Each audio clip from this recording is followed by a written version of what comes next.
Hola a todos, bienvenidos a un nuevo episodio, un nuevo capítulo de este taller de propiedad intelectual en Internet. En este capítulo, como ustedes estarán viendo acá, vamos a hablar del derecho internacional privado. ¿Y por qué este tema es tan importante o es importante dentro del contexto del taller? Justamente porque Internet se maneja en un ámbito supranacional, en un ámbito internacional, por lo cual es necesario tener ciertas bases sobre derecho internacional privado, porque si no, cuando tengamos algún tipo de conflictividad jurídica, vamos a hacer claramente agua sobre estos temas que no son el foco principal del taller, pero sí son elementos tangenciales a la conflictividad en sí. En las presentes siguientes diapositivas vamos a ir hablando de algunas cuestiones que se van a relacionar con todo lo que ya hemos visto y con lo que vamos a ver en siguientes entregas.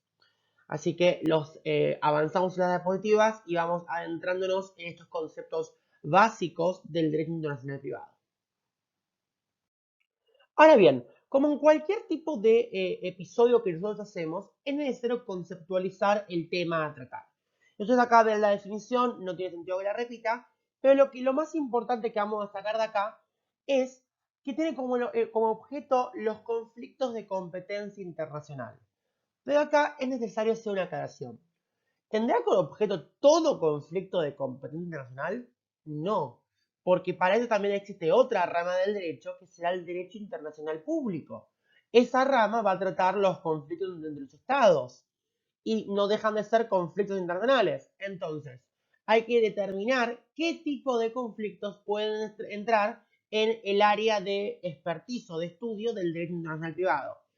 Y la manera más simple de analizarlo es decir que va a ser los conflictos entre particulares o entre un particular y el Estado que tenga que ver con el derecho privado, ¿sí? En principio. Obviamente pueden existir otros tipos de derecho internacional que no sea específicamente como con el derecho privado, como puede pasar con el derecho internacional privado del ámbito laboral. ¿Por qué? Porque el derecho laboral es un área que es un híbrido entre cuestiones públicas y cuestiones privadas.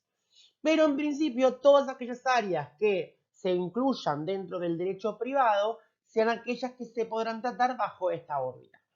Y lo importante de este derecho es la determinación de qué juez va a resolver la cuestión y qué ley va a utilizar para resolverla. Y para eso es importante el derecho internacional privado. Mismo, hay un montón de doctrinas que dicen que el derecho internacional privado no es una rama del derecho, sino que es una simple disciplina. ¿Por qué? Porque dentro de este derecho tenemos un montón de subramas que en realidad son el mismo derecho local que existe, pero con un toquín internacional. Es decir, yo puedo tener derecho internacional privado en el ámbito de familia, derecho internacional privado en el ámbito de civil, en el ámbito de sucesiones, en el ámbito de penal, no, en el ámbito laboral, en el ámbito comercial. O sea, tantas ramas del derecho como existan, salvo aquellas que tengan que ver con el derecho público, podrán tener su análisis dentro de este derecho. Por eso se dice que en realidad perfectamente se podría enseñar derecho internacional privado o se podría enseñar derecho civil y analizar un capítulo dedicado a el derecho internacional dentro del ámbito civil. Y así con todas las ramas del derecho. Pero bueno, es importante que ustedes sepan que los conflictos a tratar sean aquellos entre particulares o entre el Estado y un particular cuando la cuestión sea una cuestión de derecho privado. Ahora bien, como ya dijimos anteriormente, lo fundamental para la determinación del derecho internacional privado o para el estudio del derecho internacional privado es el análisis de la jurisdicción competente y de la ley aplicable. Es muy lógico saber cuál es cada una, pero al margen de que está explicado en la diapositiva, lo voy a explicar individualmente. La ley aplicable básicamente va a ser el derecho que se aplique. ¿Eso qué significa? Que puede pasar de que un juicio se tramite en Argentina, pero se tramite con ley española. Asimismo, puede pasar que un juicio que tramite en España se tramite con la ley argentina. Entonces, la determinación de la ley aplicable va a tener que ver principalmente con el punto de conexión que se utilice para vincular el conflicto con un derecho en particular. Mismo criterio se utiliza con el juez competente. El juez competente será aquel juez natural para resolver la cuestión. Puede ser que un conflicto se inicie en Argentina y el juez local determine que él no es competente en razón del territorio. ¿Y eso por qué? Porque él, con la normativa del derecho internacional privado, que está en nuestro Código Civil y Comercial de la Nación, él va a determinar que ese conflicto no corresponde que lo resuelva él. Por ejemplo, en los divorcios se dice que el juez natural para resolver la controversia va a ser el juez del último domicilio conyugal. Entonces, si el último domicilio conyugal fue en Guatemala, el juez argentino no va a poder en principio resolver la cuestión. Entonces es muy importante saber estas reglas de derecho internacional privado. Ahora bien, esto que mencioné anteriormente sobre el juez competente y la ley aplicable, ustedes recordarán que hace unos segundos hablé de punto de conexión.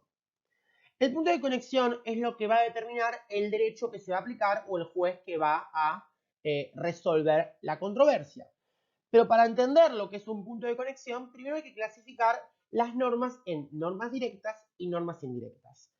Las normas directas sean aquellas en las cuales en su texto uno va a tener el problema y la respuesta jurídica inmediata. ¿Esto qué significa?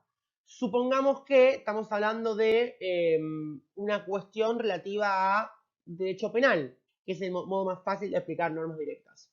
Yo en el Código Penal tengo un artículo que me va a decir el que mata tiene tanta pena por ese delito.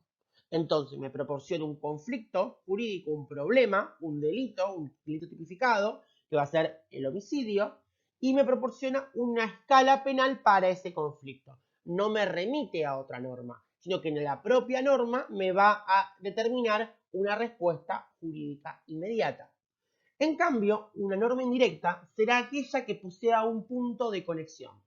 ¿Esto qué significa? Que yo la norma me va a decir, por ejemplo, en el caso de un divorcio, como el ejemplo que dije anteriormente, el domicilio para la ley aplicable será la del último domicilio conyugal. ¿Sí? Entonces acá tengo una conflictividad, que sería un divorcio, pero no tengo una solución. Lo que tengo es decir, bueno, vos vas a aplicar el derecho del último domicilio conyugal. El último domicilio conyugal es un punto de conexión.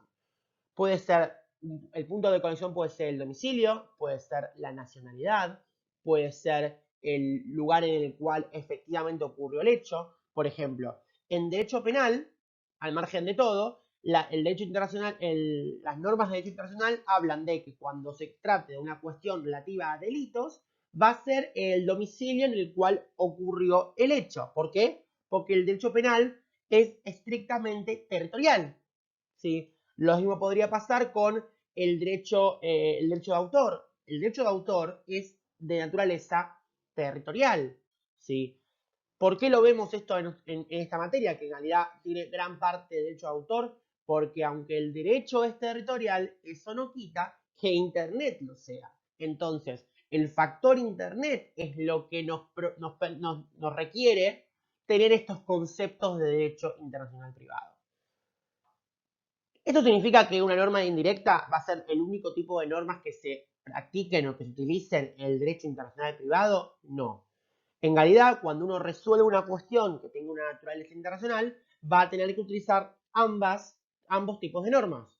Porque primero va a tener una norma indirecta que le va a determinar el tipo de derecho a aplicar y después claramente, una vez que me remití a ese derecho, voy a tener las normas directas locales a las cuales la norma indirecta me remitió. Son un poco confuso.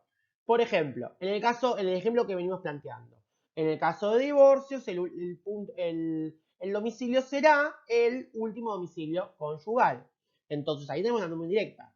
Pues supongamos que el último domicilio conyugal es en España. Yo me remito a España y yo en España, para resolver esa controversia, claramente voy a tener una norma directa local que me va a servir de punto para poder resolver la cuestión relativa al divorcio y todas las cuestiones económicas y extrapatrimoniales que surjan de él. Ahora bien, cambiando un poco de tema, saliendo más de lo estrictamente relacionado a derecho internacional privado, a lo de competencia y jurisdicción y ley aplicable, es necesario saber que además de existir un derecho internacional privado relativo a normas locales que de naturaleza internacional, También tenemos leyes modelo. ¿Qué es una ley modelo? Una ley modelo será aquella que tenga por fin ayudar a los estados a reformar o a modernizar sus leyes sobre determinada cuestión. Ahora vamos a ver algunas leyes modelos, algunos conceptos básicos de esas leyes modelos, pero para darles un ejemplo, supongamos que hay una cuestión nueva, supongamos que estamos hablando de derecho informático, una cuestión que muchos países no la tienen regulada como corresponde, ni siquiera la tienen regulada. Entonces hay organismos supranacionales que crean leyes modelo para darles un panorama, ¿sí? Una orientación a los estados para que sus normativas se basen en determinados principios. ¿Eso significa que esas leyes son obligatorias para los estados? No. Justamente son leyes modelo. Sean obligatorias toda vez que el estado adhiera a ellas. Y además existen dos formas distintas de adherirse a esa ley modelo o a esa ley de presupuestos básicos que en el ámbito nacional existen. A veces el Estado Nacional, el Congreso Nacional mejor dicho, hace una ley de presupuestos básicos a las cuales las provincias deben adherirse teniendo esa ley de presupuestos básicos como punto mínimo, como piso, ¿sí? Pero después pueden subir la cantidad de contenido legislativo que producen en sus leyes locales, ¿sí?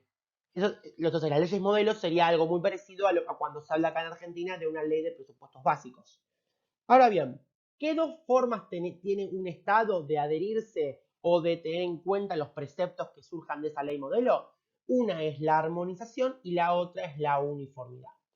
La uniformidad es la más fácil de explicar. Básicamente es la incorporación de la ley modelo como derecho interno. Es decir, la ley tiene 10 artículos, yo hago una ley que dice exactamente lo mismo. Es decir, hago algo uniforme. Mi derecho va a ser igual al de todos los estados que hayan decidido utilizar el criterio de la uniformidad. Luego tenemos la armonización, que suele ser lo que más se da justamente por un tema de soberanía legislativa.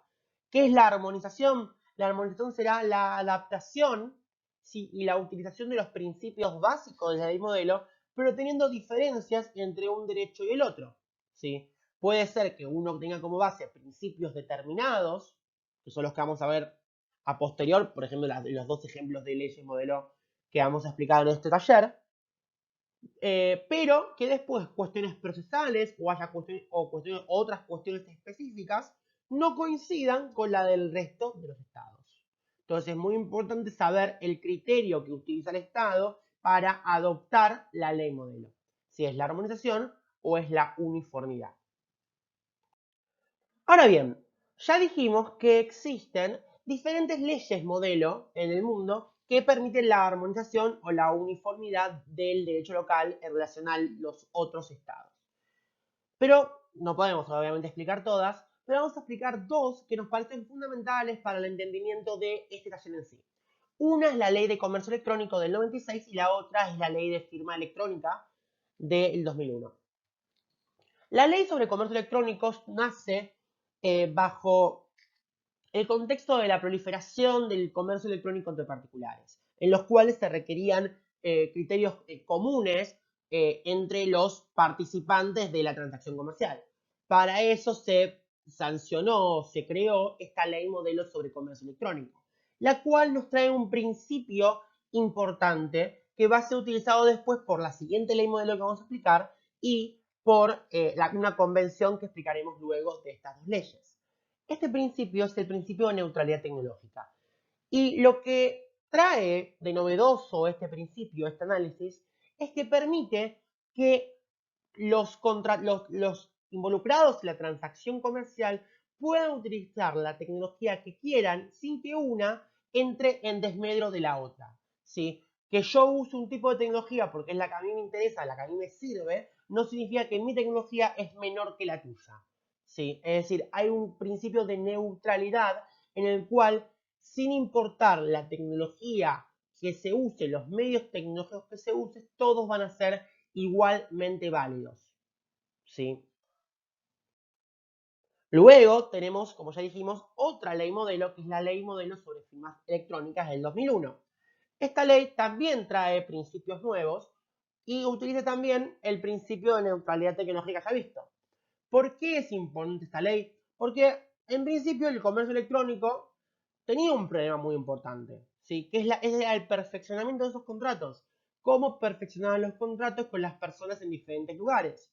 Sí existía, ¿sí? Mismo existe en nuestro código civil y comercial, existía la metodología de los contratos perfeccionados a distancia, en la cual se firmaba en un lado y se firmaba en el otro, con un escribano público de por medio, un notario, dependiendo del estado en el que estabas, o enviando parte del contrato vía algún medio digital, o teniendo dos copias que se cruzaban y se validaban entre sí, etc.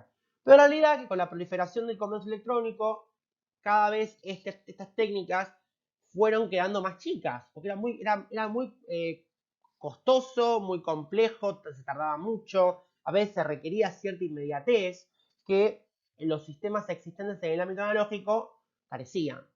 Entonces se empezó a desarrollar las firmas electrónicas, que eso se desarrolló antes de la existencia de esta ley modelo. Pero ¿qué ocurría? Cada estado sancionaba sus propias leyes de firmas electrónicas, las cuales no necesariamente coincidían. Entonces yo, estando en Argentina, tenía una normativa relativa a esto, una normativa o una costumbre sobre firma electrónica o firma digital, que, vale la aclaración, no es lo mismo. La firma electrónica es un género y la firma digital es un tipo de firma electrónica.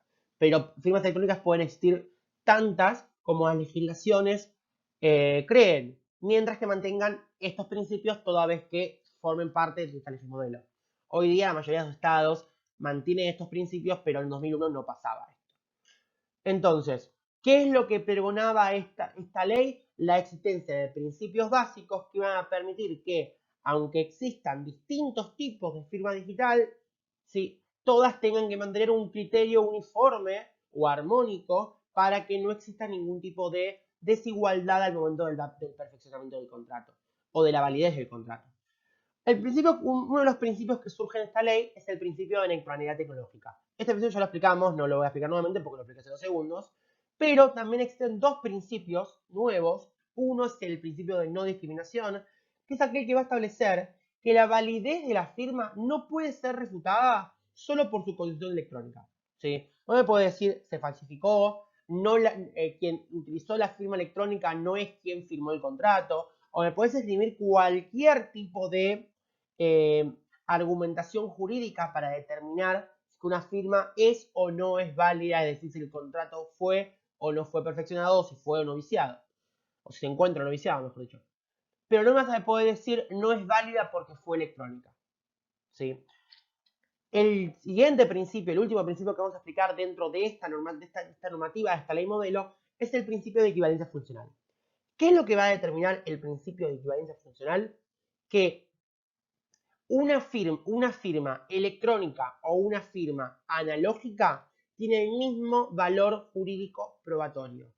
Ustedes verán que estos tres principios están muy relacionados. ¿Sí? Es como que son las distintas caras de la misma moneda, como si fuera un cono que tiene 3 caras, una pirámide que tiene 3 caras, las cuales básicamente dicen lo mismo. Una, en la equivalencia funcional, tiene más que ver con el ámbito jurídico, la neutralidad tecnológica con el ámbito técnico, y el de no discriminación tiene que ver, es un poquito y un poquito. ¿Sí? Pero estos tres principios fueron utilizándose en todo lo que son transacciones comerciales, no solamente en las firmas electrónicas. Y por eso ahora vamos a ver una convención que va a receptar estos principios y los va a poner en un ámbito de naturaleza supralegal. Ya con la existencia de una convención, de un tratado, los estados contratantes están obligados al cumplimiento. En cambio, en la ley modelo pueden adaptarlo simplemente. ¿Sí? Así que avancemos a la siguiente diapositiva y vamos a ver la convención que recepta estos principios. Como ya dijimos, esta convención es la Convención de las Naciones Unidas sobre la utilización de las comunicaciones electrónicas en los contratos internacionales. Esta convención tiene como objeto facilitar la utilización de las comunicaciones electrónicas en el comercio internacional. ¿Sí? Con comunicaciones electrónicas, ¿qué me refiero? Emails, Skype podría incluirse, además de que en 2005 no estaba no estaba tan en nuestras manos, lo que era la teleconferencia, pero existían igual. Y lo que intenta analizar esta convención es lo siguiente. Cuando uno llega a un contrato, inclusive en el ámbito analógico, vos tenés el perfeccionamiento del contrato, pero previo a eso, tenés unas etapas que son igual de importantes que el perfeccionamiento en sí. Una son las tratativas precontractuales, y la oferta y la aceptación que va a llegar al perfeccionamiento. Todo eso se tiene que realizar a través de comunicaciones que puedan tener una validez jurídica. ¿Sí? Entonces, lo que viene a traer esta convención, utilizando los principios ya vistos, es que las tratativas precontractuales, la oferta y la aceptación de las condiciones del contrato son exactamente iguales, sean digitales o sean analógicas. Por eso utilizan los principios ya vistos, el principio de no discriminación, el principio de equivalencia funcional y el principio de neutralidad tecnológica. Espero que se entienda hasta ahora cómo es que todo se va entrelazando, ¿sí? Para llegar a un contexto actual en el cual estos tres principios se utilizan en el comercio internacional, se utilizan para la validación de esos contratos a través de firmas electrónicas y también se analiza todo lo que pasa antes del perfeccionamiento. Ustedes vean que estos tres marcos normativos encuadran gran parte de lo que es la vida del contrato. Las tratativas precontractuales, el contrato en sí, el comercio, la efectivización del contrato, que sería el comercio electrónico, y el perfeccionamiento del mismo a través de la firma o del modo en el cual las partes dan su consentimiento. Ahora bien, para terminar, acá verán que hay la segunda parte del taller, que es la protección de datos personales y algunas cuestiones importantes a tener en cuenta. Pero antes de comenzar con esto, voy a hacer algunas aclaraciones, algunos cierres con respecto a los conceptos de derecho internacional privado. ¿Qué es lo que vimos hasta ahora? Vimos la ley aplicable, vimos la jurisdicción competente, vimos lo que son las leyes modelo y los principios básicos entre las transacciones que pueden tener dos o más personas entre diferentes estados. ¿Qué es lo que nos faltó? Que no está en la diapositiva, pero me parece importante analizarlo. Que la jurisdicción se puede prorrogar, ¿sí? Y mismo la mayoría de los contratos internacionales se establece una jurisdicción y una ley aplicable, pero que esa prórroga no puede chocar con principios de orden público, ya sea local o internacional, ¿sí? Por ejemplo, en el caso de los derechos del consumidor, la mayoría de los marcos normativos del mundo establecen que el derecho de consumidor no acepta la prórroga de jurisdicción y mismo generalmente dichas prórrogas se van a considerar como nulas, como prácticas abusivas. Entonces, uno puede prorrogar la jurisdicción de un contrato con un perfeccionamiento internacional, pero mientras no afecte la normativa de orden público de los contratantes, ¿sí? De los participantes del contrato que están en diferentes estados. ¿Se entiende? Eso por un lado. También tienen que saber, pero eso te lo voy a explicar acá, pero lo voy a repetir a dónde pueden buscarlo. En principio que existen algunos fallos que son muy interesantes para ver cuestiones de orden público. Con respecto a jurisdicción y ley aplicable, con respecto a esto de la prórroga que estuve hablando recién, pueden ver el fallo Frederick contra Facebook, un fallo que surgió en Francia, en el cual se habla, ¿sí?, de este choque entre las prórrogas de jurisdicción y las normativas locales. Les recomiendo que lo lean.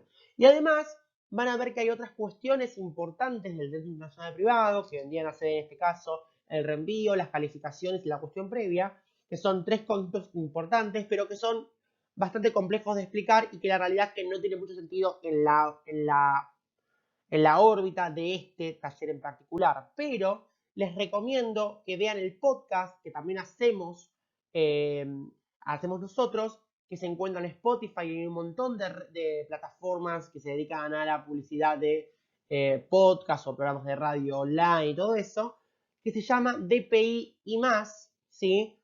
Que lo van a poder encontrar y está con el mismo logo que tenemos aquí en este canal.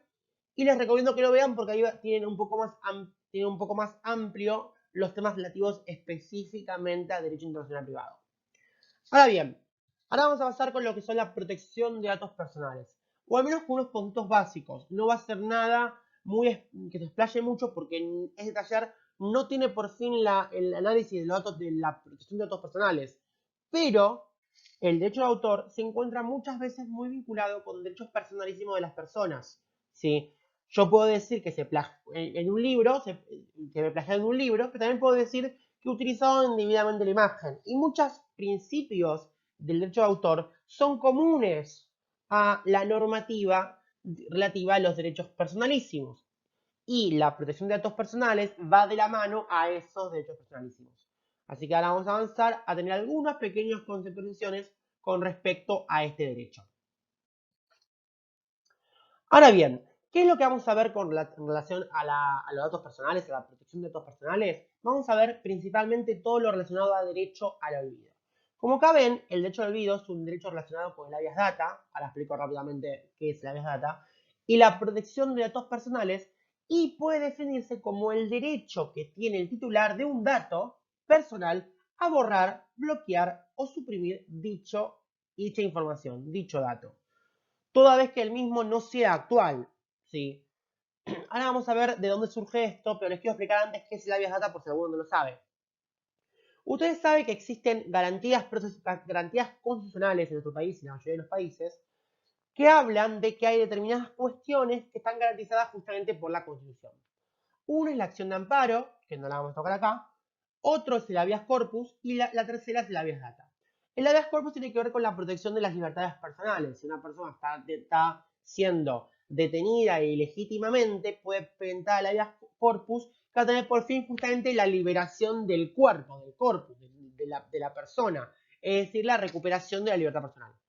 En cambio, el habeas data tiene que ver con que todo ciudadano, todo individuo, tiene derecho a poseer o a conocer la información personal, es decir, los datos personales que determinado organismo público o privado tenga sobre él, sobre sí mismo. Entonces, si uno, por ejemplo, sabe que el Estado cuenta con documentación privada de uno, lo que puede hacer es interponer una acción de habeas data que va a tener por fin que rápidamente esa organización le tenga que mostrar dicha información. Este derecho que tenemos todos los individuos, ¿sí?, se relaciona con derecho al olvido. ¿Por qué? Porque tanto como el habeas data tiene por fin que las organizaciones tengan la obligación de mostrarnos toda la información relativa a cada individuo, el derecho al olvido es otra cara del habeas data. Es el derecho que tiene una persona de pedir que determinado dato, ya sea dato sensible o dato que no es actual, sea borrado, bloqueado o suprimido de esa página o de ese lugar en el cual se encuentra.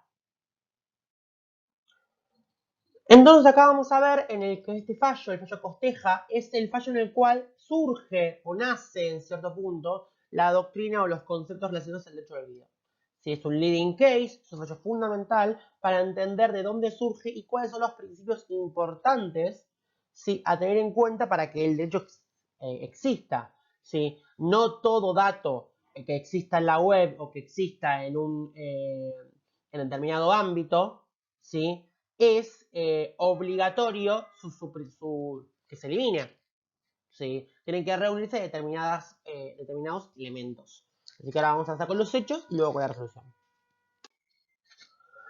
En este caso, ¿cuáles son los hechos? Costeja, que era el titular, la persona, la parte actora, ¿sí?, y se da cuenta que cuando él o alguien ponía su nombre, o sea, Mario Costeja González, en el buscador, le aparecía una deuda que él tenía a la Seguridad Social en el pasado.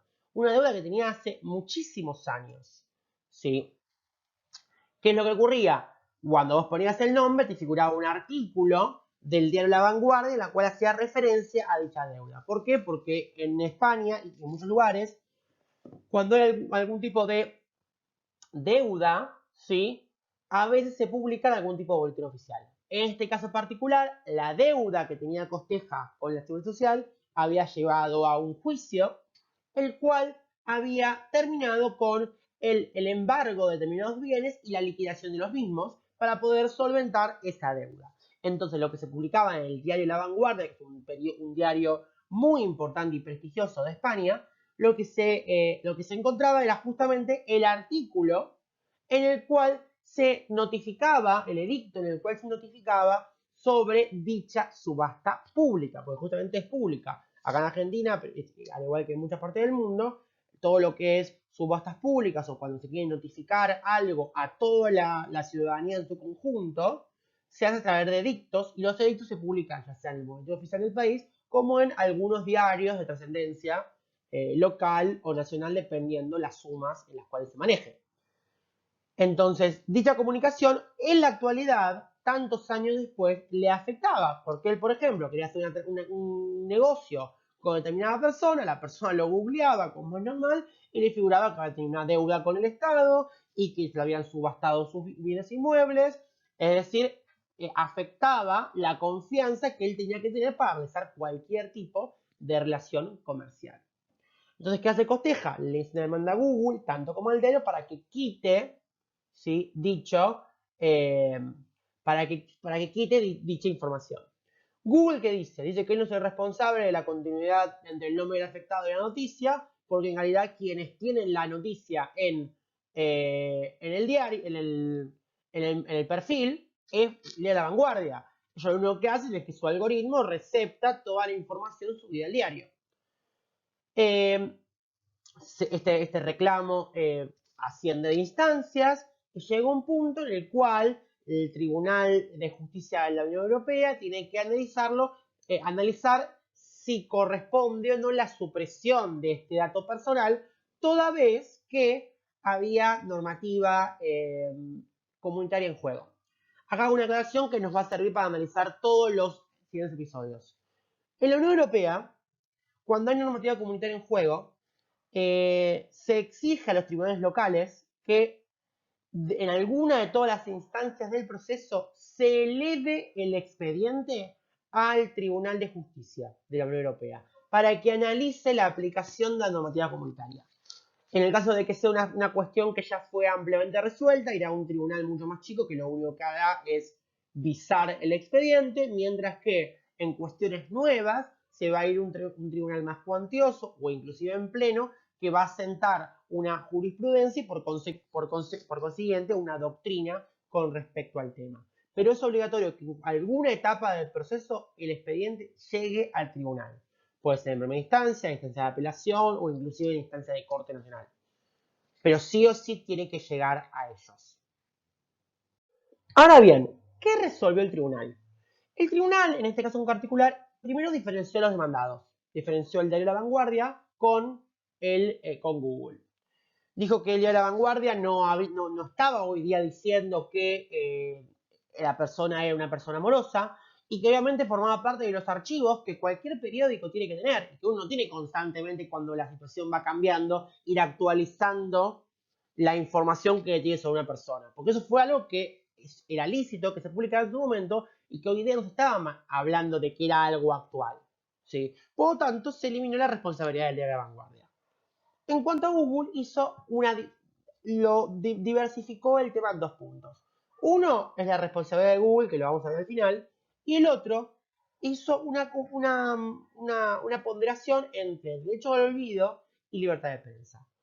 ¿Qué es lo que dijo el tribunal? Que la libertad de prensa existía en el momento en el cual la información se publicó. Si en ese momento Costeja hubiera accionado, ya sea contra Google o contra el diario, para pedirles que saquen esa información porque le afectaba, la respuesta hubiera sido no, porque hay libertad de prensa y porque es una nota que tiene un interés público, porque aparte está en la obligación legal de hacerlo, y con un montón de argumentaciones que vayan. Pero pasados tantos años en los cuales la información que se publicaba en esa nota de archivo ya no era verídica, ¿sí? Google ya no posee la libertad de prensa, tampoco lo posee el de La Vanguardia. Sí, pero como dijimos, el de La Vanguardia no se lo condenó. ¿Sabes qué es lo que se dijo? Era muy simple.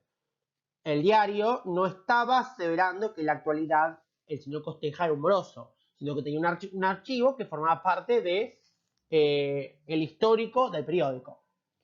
En cambio, lo que se habla es que la actualidad de la información es importante al momento de analizar el derecho al olvido. Hoy día, Costeja no era un moroso de la Seguridad Social. Entonces, la relación inmediata entre Costeja y dicha deuda tenía que eliminarse, justamente porque existe un derecho al olvido. Y acá donde se habla de la responsabilidad de Google.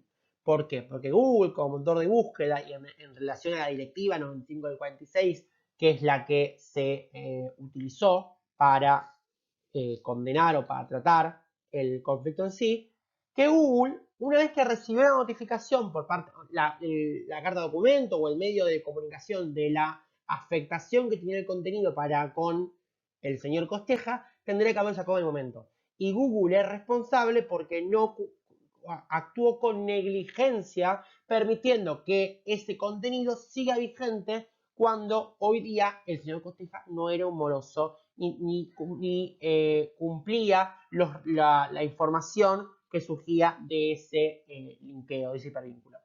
Así que en este caso, el ganador de la contienda fue el señor Costeja. Y este caso estableció una doctrina que fue utilizada por un montón de países en relación al derecho al olvido. Y que ahora mismo, en las siguientes diapositivas, la vamos a mencionar con respecto a el fallo de Negri, que es un fallo argentino que fue confirmado hace muy pocos días por la Cámara de Apelaciones Civil de la República Argentina. Pero como dijimos, el fallo que vamos a ver ahora es de Negri contra Google. Explicamos los hechos y la resolución de igual modo que lo hicimos con el anterior fallo. ¿Qué ocurre en este fallo? Primero vamos a decir quién es Andrea de Negri. Andrea de Negri es una mediática, era una celebridad argentina que durante un tiempo fue novia, fue pareja de Guillermo Coppola, representante de Diego Maradona, en el cual hubo un caso de estafas y de corrupción en la cual ella se vio relacionada por formar parte de ese vínculo, de ese vínculo social, de esa comunidad de personas. Hoy día Negri se alejó de los medios, se dedica a la creación de películas sobre autismo y cuestiones más relativas a lo social. Mismo, Negri hace poco tiempo ganó un Emmy, ¿sí? por dichos documentales o por dichas películas. Entonces, ¿qué pasaba? Hoy día pasaba algo similar a lo que ocurrió en Costeja. Vos ponías Natalia de Negri y lo primero que te aparecía era el caso Coppola. Entonces, Natalia lo que hizo fue esgrimir argumentos similares a los de Costeja, diciendo que la información no era actual, que la información no tenía relevancia social y que le generaba graves perjuicios a su persona la difusión de esta información que hoy día no era vigente. ¿Qué es lo que resolvió el juzgado en primera instancia y hoy día que fue confirmado por la Cámara Nacional de Apelaciones? Justamente lo que decidió fue utilizar el concepto de derecho al olvido. Igual ahora en la siguiente diapositiva vamos a ver específicamente cuál fue la resolución del caso. Como dijimos, ¿cuál es la resolución? Justamente esto, que se hacía lugar a lo solicitado por la actora con respecto al derecho al olvido, dando a entender que el hecho en sí no era actual, que le generaba un perjuicio, ¿sí? Que no había libertad de prensa o de expresión en juego, toda vez que era algo que no era actual, no era un conflicto actual, y que le afectaba a la imagen social y al desarrollo personal de la señorita o señora de Negri. ¿Sí? Y como les dije, esta resolución que fue de primera instancia, ¿sí? Fue confirmada la semana pasada o hace 2 semanas por la Cámara Nacional de Apelaciones Civil, la Sala H en particular. Con esto damos fin a estos temas. Como bien dijimos antes, vimos concepto de derecho internacional privado, vimos jurisdicción competente, vimos ley aplicable, les mencioné un poco sobre prórroga de jurisdicción, los remití al podcast de DPI y más, que se puede escuchar en Spotify, Radio Public, Overcast, los podcasts de Apple, los Google Podcasts, etc. Luego entramos en lo que es datos personales, explicamos un poquito lo que es una vías data y terminamos con derecho al olvido y 2 casos de jurisprudencia. Uno de naturaleza internacional, porque es de la Unión Europea, y otro de naturaleza local, porque es un fallo reciente de la República Argentina. Con eso nos despedimos. Cualquier duda, sugerencia o comentario, déjenlos en las casillas de comentarios de abajo. Suscríbanse al canal porque en realidad nos ayudan un montón para que el canal pueda crecer. Además, si pueden poner me gusta, sería genial porque el video así puede tener más trascendencia. y cualquier duda o comentario en la casilla de comentarios o en nuestras redes sociales, que son el Instagram, propiedad.intelectual uva. También se lo puede buscar en el buscador como DPI y más, como les dije. La I está en este caso puesto con la que parece un 8 medio raro, que no sé cómo se llama esa letra. Facebook se llama de la misma manera y Twitter es @propiedadn.